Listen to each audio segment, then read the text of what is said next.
Okay, so we've established that this probably isn't the best solution, so I'm going to go ahead and get rid of this from the model. We're not going to touch the model at all. In this case, what we're going to do is, rather than do this here, once again, we're going to set up an observer for an action on a model, at least an event on a model. So if you weren't aware that when you go ahead and new up, say, a topic or use the create method, Eloquent will actually fire events that we can listen to. So just as a really quick example, if we come over to providers and say app service provider, under the boot method, we could actually pull in this model and we could go ahead and observe a particular event on this model. So we have things like creating, which is while the model's being created. We have created once it's been created. We have things like saved or saving if you were kind of saving something out, updating, updated, all of that kind of stuff. Now, in our case, when we're creating a topic, maybe we want to do something to this topic, and we know that we do want to do that. We want to go and we want to add a slug in. So in this case, what we have is a callback, and in the next part, we're going to look at setting up a class for these kind of observers to tidy things up if you wanted to do lots of different things rather than bunging them all inside of this provider.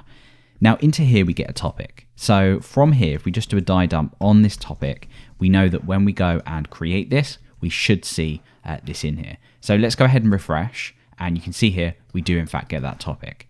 And that means that what we can do is we can kind of intervene in the creation of this topic. So all that means is taking the topic that we receive in here and doing something with the property.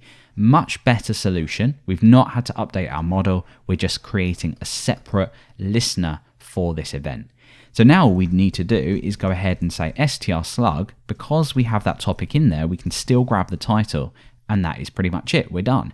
So while this is being created, this will happen. And then when we go and save it, we will have that property in there. So we can get rid of that line there, go over to our page, give this a refresh the database, and you can see it's worked in exactly the same way.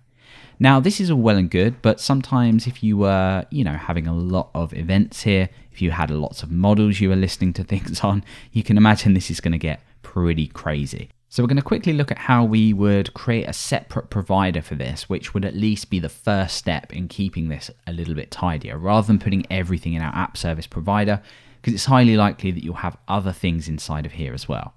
So what we would do is, if you're not familiar with providers and making them, you would come over here to the command line and use Artisan to make a provider. And I would call this something like Eloquent Event Service Provider.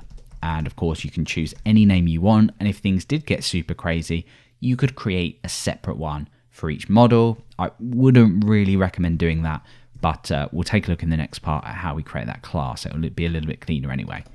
So now that we have this, we need to obviously register this over in config app alongside all of our other providers. So let's go all the way down, and just under here, let's go ahead and pull this in. So I'm going to duplicate this down and give the name of that new service provider.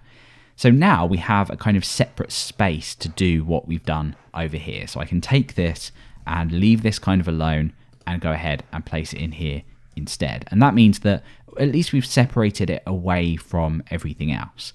Now still though, we're going to end up in the situation where we have lots of different events for lots of different models. So how do we solve that? Well, we're going to cover that in the next part and do pretty much exactly the same here, but with a little bit more flexibility and make this a little bit tidier.